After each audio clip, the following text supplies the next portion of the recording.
conditions en magasin. Le Grand Matin Sud Radio. Le petit déjeuner politique. Il est 7h43, pardon. Merci d'être avec nous. C'est le grand matin. Et ce matin, nous recevons dans le petit déjeuner politique Aurore Bergé, qui est députée La République En Marche des Yvelines et porte-parole d'En Marche. Oui, bonjour Aurore Bergé. Bonjour. Est-ce que vous comprenez les députés de la majorité qui sont déçus de ne pas avoir été choisis et de voir leur passer devant eux, des proches d'Emmanuel Macron qui, eux, n'ont jamais été élus? Déjà, Amélie de Montchalin a été choisie. Oui. Elle était députée il y a encore 48 heures. Elle était même la première vice-présidente. Mais évidemment, je dis bravo, parce qu'elle était la première vice-présidente de notre groupe. Elle a 32 ans. C'est une infatigable bosseuse depuis le premier jour. Je pense que tout le monde reconnaît et loue ses qualités de rassemblement, de travail. En plus, c'est une mission qui est extrêmement importante sur les affaires européennes. On le voit avec la question du Brexit notamment, la question de la montée des populismes, la question évidemment des élections européennes. Donc ça prouve quand même que quand on veut faire monter des parlementaires, eh bien on réussit à faire monter des parlementaires. Et ça a été le cas. C'est-à-dire que sur 3 secrétaires d'État, eh bien l'un d'entre eux, l'une d'entre elles, en l'occurrence, est devenue secrétaire d'État, et ça avait été le cas auparavant avec Adrien Taquet ou Gabriel Attal. On peut comprendre l'amertume pour les deux autres postes. Il peut toujours y avoir un peu de déception, mais il n'empêche que dans les 3 personnes qui ont été choisies, on a quand même une parlementaire qui a été choisie, et pas n'importe laquelle. C'est quelqu'un qui compte pour nous au sein de notre groupe parlementaire et qui va continuer à compter pour nous. Et après, il y a aussi un choix qui est un choix d'ouverture. Non, c'est l'inverse. On peut quand même. C'est beaucoup de députés. C'est aussi de la diversité, c'est aussi de l'ouverture, c'est aussi des gens qui sont reconnus pour leur travail et leurs compétences. Aurore Bergé, ce n'est pas une ouverture en choisissant des gens qui sont dans le sérail de l'Élysée, auprès du chef de l'État. Ce n'est pas une ouverture avec des élus de terrain qui auront une connaissance depuis des mois de ce qui est en train de traverser et vivre le pays, non ? Non, mais ils sont des gens aussi qui ont travaillé auprès du Premier ministre et du Président de la République. Cédrico, il était conseiller du Premier ministre et du Président de la République. Et Sibeth Ndiaye, elle était auprès d'Emmanuel Macron depuis 5 ans, je crois. Donc ça veut dire que ce sont des gens qui ne sont pas totalement déconnectés. Mais est-ce que Sibeth Ndiaye, elle n'aurait pas dû rester finalement à son poste et puis nommer quelqu'un d'autre, porte-parole? Vous savez, ça c'est la prérogative du Président de la République et du Premier ministre. Et c'est eux qui choisissent et c'est eux qui décident en fonction de plein de facteurs différents. Ils ont fait ce choix-là. Moi, je suis contente déjà que le gouvernement soit à nouveau paritaire, grâce à l'entrée et de Sibeth Ndiaye et d'Amélie de Montchalin. Cédrico, c'est aussi quelqu'un qui venait de la société civile avant d'avoir rejoint l'aventure En Marche et d'être devenu conseiller. Il peut toujours y avoir de l'amertume, il peut toujours y avoir de la déception. Vous-même, mais ce qui compte, c'est que ça fonctionne. Vous avez un peu d'amertume. Mais non, moi j'en ai pas. Mais vous auriez pu être porte-parole. Mais il y a plein de choses qu'on aurait pu être. Moi, je suis porte-parole du parti La République En Marche. Bien sûr. Je travaille auprès de Stanislas Guerini. Je suis députée, j'ai 32 ans. Et je sais que si Emmanuel Macron n'avait pas été candidat à l'élection présidentielle, des personnes comme Amélie de Montchalin ou comme moi, on n'aurait pas été choisis pour devenir parlementaire. C'est ça la vérité. Moi, je peux vous citer des dizaines de personnes qui sont trentenaires. Olivier Véran, il est rapporteur général du budget de la sécurité sociale, il est trentenaire. Thomas Mesnier, il était rapporteur général du projet de loi santé, il est trentenaire. Laurent Saint-Martin, il est vice-président de la commission des finances, il est trentenaire. Marie Lebec, elle est même pas trentenaire et elle pilote tous les sujets de commerce extérieur. Sans Emmanuel Macron, tous ces gens-là, dont je fais partie, ne seraient jamais devenu parlementaire. Il a réussi à faire émerger une nouvelle génération politique. Est-ce que ce n'est pas quand même un peu surprenant pour Sibeth Ndiaye de se retrouver porte-parole sans avoir été élu, sans avoir eu ce travail auprès des gens de terrain, comme vous l'avez fait, et d'autres, évidemment, à l'Assemblée nationale, et puis en allant chaque week-end en circonscription. Il n'y a pas de profil idéal. On peut considérer qu'il faut tous qu'on passe par le mandat électif. Vous n'êtes pas déçu, alors. Vous n'êtes pas déçu. Comment je peux être déçu en étant à 32 ans parlementaire? Mais non, essayez pas de me faire dire ce que je n'ai pas envie de dire et ce que je ne crois pas. J'ai 32 ans, je suis députée et je suis porte-parole de La République En Marche. Bon, et donc il n'y aura pas de vent de fronde des députés à l'Assemblée? Mais tous les mois à peu près, on nous prédit un vent de fronde au sein de La République En Marche. Quand même, et ça n'est jamais arrivé. Dans les commentaires, il y en a un petit peu quand même cette fois-ci. On sent une petite colère. Je pense que chacun arrivera à dépasser ce moment-là pour se rassembler parce qu'on a beaucoup de choses qui sont beaucoup plus importantes, notamment notamment de projets de loi qui vont arriver à l'Assemblée nationale.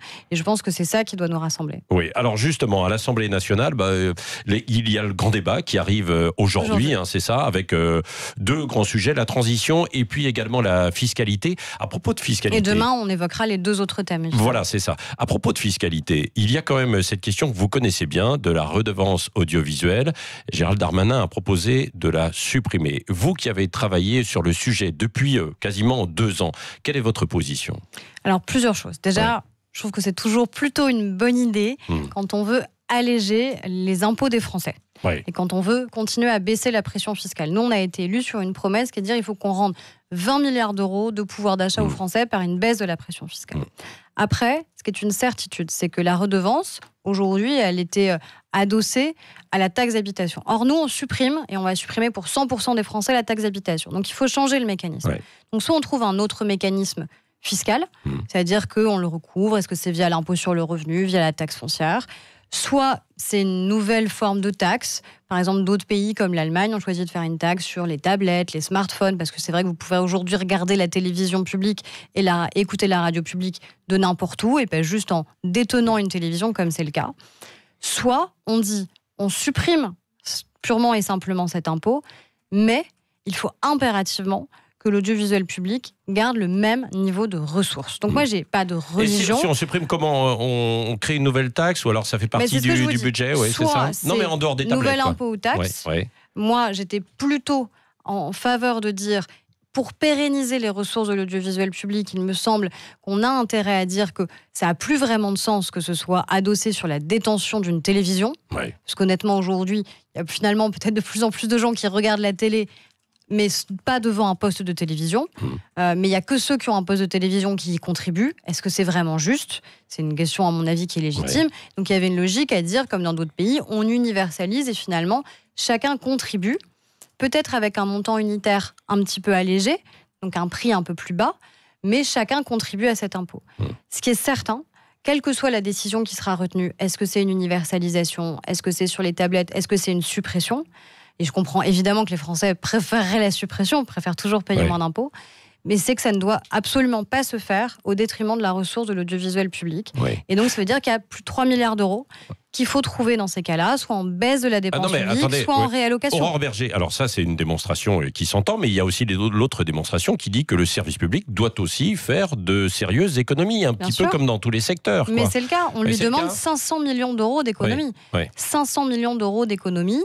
Alors on peut toujours dire qu'il faut aller encore plus loin, oui, mais enfin il faut aussi être vigilant parce que les économies après on les fait où. Moi j'ai pas envie que ce soit fait sur le dos de la création par exemple, c'est-à-dire le financement du cinéma, le financement de l'audiovisuel, le financement du documentaire, le financement de l'animation qui est un secteur formidable en France. Il y a peut-être besoin quand même de faire le ménage. Il y a peut-être besoin, Aurore Bergé, de faire le ménage. Mais 500 millions d'euros, c'est quand même pas négligeable comme effort qui est demandé. Je pense que c'est un effort qui a jamais été réalisé auparavant par l'audiovisuel public, qu'il faut impérativement qu'il se poursuive. Il faut plus de coopération, il faut que France 3 et France Bleu arrivent encore plus à travailler ensemble. Il y a des expérimentations qui sont en cours. Il faut aussi que Arte travaille encore plus en coproduction avec Français. Donc il y a plein de synergies à trouver. Il y a encore des économies à trouver, etc. Mais ça ne doit pas se faire parce qu'à un moment, les économies, tout le monde est d'accord sur le principe, en général, dans notre pays, en disant il faut baisser la dépense publique, il faut faire des économies. Sauf que après la question, c'est OK, mais on les fait où ? On les fait sur quel poste, les économies ? Et sur l'audiovisuel public, il ne faut pas oublier que ça participe au financement du cinéma, de l'audiovisuel, et c'est tout l'enjeu aussi de l'information. Et ça, j'ai pas envie qu'on fasse des économies là-dessus. Il y avait une loi qui était prévue sur l'audiovisuel, qui est toujours prévue, mais j'avais cru comprendre qu'elle devait être votée, bien sûr, et rentrer en application là d'ici l'été. Là, cette fois-ci, c'est repoussé quand même. Il y a d'autres priorités au gouvernement. Alors, vous avez bien vu que le calendrier, en effet, avait été un peu bousculé parce qu'il vous aura pas échappé qu'on a eu aussi ce qu'on appelait la crise des Gilets jaunes. Et surtout qu'on a eu l'opportunité du grand débat. Et je pense qu'il y avait une nécessité de prendre le temps de ce grand débat. Ça ne nous a pas empêché de travailler à l'Assemblée nationale. On a adopté notamment la réforme de la justice, la santé, etc. Il y a du retard. L'engagement qui avait été pris, c'était de dire initialement, on déposera en Conseil des ministres le projet de loi au moment du printemps. Et bien, le projet de loi, il sera déposé au plus tard début juillet. Donc c'est un décalage de 2 mois. Je pense c'est sûr. Oui, tout à fait. Le ministre l'a redit, ça a été arbitré. Quoi qu'il se passe pour les Gilets jaunes, pour la sortie du grand débat, les élections européennes. On ne peut pas suspendre le calendrier parlementaire à des soubresauts qui pourraient exister. Il y aura toujours des soubresauts dans un quinquennat. Parce qu'il pourrait y avoir une dissolution en fonction de ce qui se passe dans les semaines qui viennent. Non, je n'ai jamais cru à une dissolution et j'y crois pas. Parce que je pense qu'à un moment, il y a une confirmation qui a été faite. Les Français ont choisi un président de la République. Quoi qu'en disent les oppositions ou les gilets jaunes, les quelques gilets jaunes qui sont encore dans la rue, et puis surtout les Français. Il y en a encore des milliers dans la rue, oui, et puis ça restera toujours moins, quand on fait ça restera toujours moins que le moindre mouvement social qui a existé auparavant. Donc oui, il y a encore un certain nombre de personnes dans la rue, mais ça ne doit pas nous empêcher de travailler. Les mouvements sociaux qui ont existé auparavant, vous avez déjà connu un mouvement social qui dure quasiment 5 mois ? Écoutez, la grosse difficulté, c'est de savoir si on le caractérise encore de mouvement social, déjà. Est-ce que vous voyez encore des revendications sociales dans la rue ? Non, moi je vois des revendications qui sont d'ordre politique. Quand vous dites destitution du président de la République, dissolution de l'Assemblée, référendum d'initiative citoyenne, vous dites pas augmentation du pouvoir d'achat. Vous avez des revendications qui sont de nature politique, et on voit des gens qui sont clairement des opposants politiques, mais qui ne cherchent pas d'ailleurs de solution. Et les fameux prétendus leaders des Gilets jaunes, dans les manifs des syndicats, parfois il y avait aussi le gouvernement qui était la cible. Mais que le gouvernement puisse être la cible, mais il y a des revendications de nature sociale en général. Bon, qu'est-ce que vous attendez comme proposition là, immédiate de la part du chef de l'État justement pour répondre aux Gilets jaunes ? Parce que quand même là ça patine un petit peu. Alors, déjà, moi je pense pas qu'il faille répondre aux Gilets jaunes. Il faut apporter des réponses aux Français. Et les Gilets jaunes ne représentent pas l'ensemble des Français, pas plus que Jean-Luc Mélenchon, qui se dit le représentant du peuple, etc. Donc je pense qu'il faut être vigilant là-dessus. D'autant plus que dès le mois de décembre, on a quand même adopté un plan qu'on a appelé de mesures d'urgence de 10 milliards d'euros qu'on a rendu de pouvoir d'achat aux Français. Ça a permis effectivement à la France de progresser en termes de PIB. Le PIB a progressé. Après, il faudra voir sur la longue durée, évidemment, parce qu'il y a eu quand même des conséquences économiques, notamment, je pense à nos artisans et commerçants qui en ont suffisamment souffert. Mais les décisions qu'on a prises, c'est notamment 1 million de Français supplémentaires qui ont bénéficié de la prime d'activité. Est-ce qu'il va changer de cap de sa politique, Emmanuel Macron ? Moi, je ne pense pas qu'il faille changer de cap, parce que dans ces cas-là, le moindre soubresaut, le moindre mouvement social, quand bien même il est un peu dur, quand bien même il est dans la durée, vous faites quoi ? Ça veut dire qu'on oublie ce qui s'est passé au moment de l'élection présidentielle et des élections législatives. Ça veut dire que la démocratie, il y avait 60 à 70%. Il a un peu oublié puisqu'il y avait 60 à 70% de votes contestataires au premier tour. Il les a oubliés, non, Emmanuel Macron ? Non, il l'a pas du tout oublié. Personne d'entre nous n'a oublié les circonstances dans lesquelles on a été élu. Et on vit toujours un peu avec cette épée de Damoclès au-dessus de nos têtes, qui est de dire, si on ne réussit pas, on prend le risque que les populistes s'installent durablement au pouvoir demain. Et donc notre enjeu, c'est de réussir, non seulement pour que la France aille mieux, mais aussi pour faire en sorte que les populistes demain ne gagnent pas dans notre pays. Le mot de la fin, Aurore Berger, avec Cécile de Ménibus.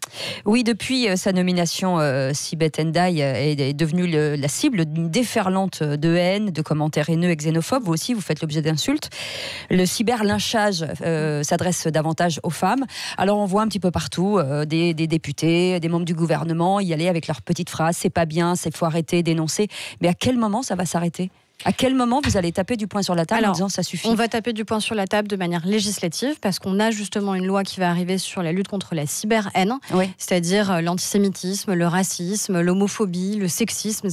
Et cette espèce de meute qui tout d'un coup se crée et qui a été vue encore hier, en effet, au moment de la nomination de Sibeth Ndiaye, parce qu'elle n'est pas née en France, parce qu'elle est noire, aussi probablement parce que c'est une femme, où tout d'un coup vous avez une meute numérique qui se déchaîne et c'est un déferlement. Et la difficulté, c'est qu'à chaque fois les plateformes nous disent nous ne sommes pas responsables. Après tout, ce ne sont que nos utilisateurs qui utilisent les tuyaux que nous sommes et qui diffusent. Non, ils ont une responsabilité éditoriale. Moi, si vous invitez des gens qui sur votre antenne, à un moment, tiennent des propos qui sont racistes, antisémites, homophobes, oui, nous on est des modérateurs. Vous seriez responsable de ces propos-là si immédiatement à l'antenne vous n'étiez pas en capacité d'intervenir. Vous en avez pas. Il faut avoir la même responsabilité sur les plateformes. Il faut réagir, mais il ne faut pas non plus tout bâillonner. Parce que sinon, ça va être encore pire dans la rue. Quelqu'un qui est raciste, quelqu'un qui est antisémite, c'est pas une opinion, c'est un délit. C'est pareil sur l'homophobie. C'est pas une opinion, c'est un délit. C'est répréhensible par la loi. Mais ça vous fait pas quoi, parce que ça existe sur le net que ça n'a pas la même portée, que ça n'est pas la même violence. Quand il y a des gens qui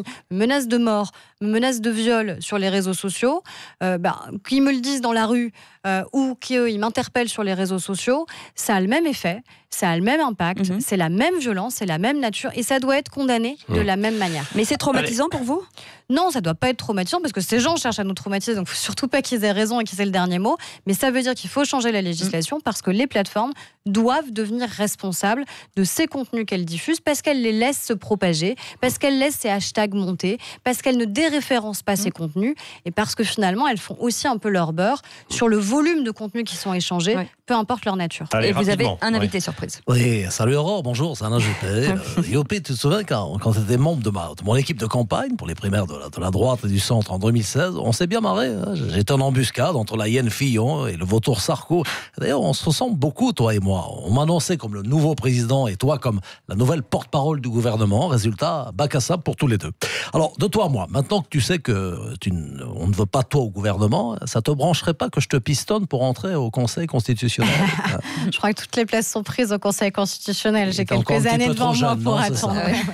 Du maquillage, ça peut le faire peut-être. Merci Aurore Berger, Merci député de La République En Marche des Yvelines et porte-parole d'En Marche, était l'invité ce matin de Sud Radio. Et Dany Moreau qu'on retrouve bien sûr à 8h20 sur Sud Radio. Restez avec nous, 7h58, c'est le grand matin jusqu'à 10h.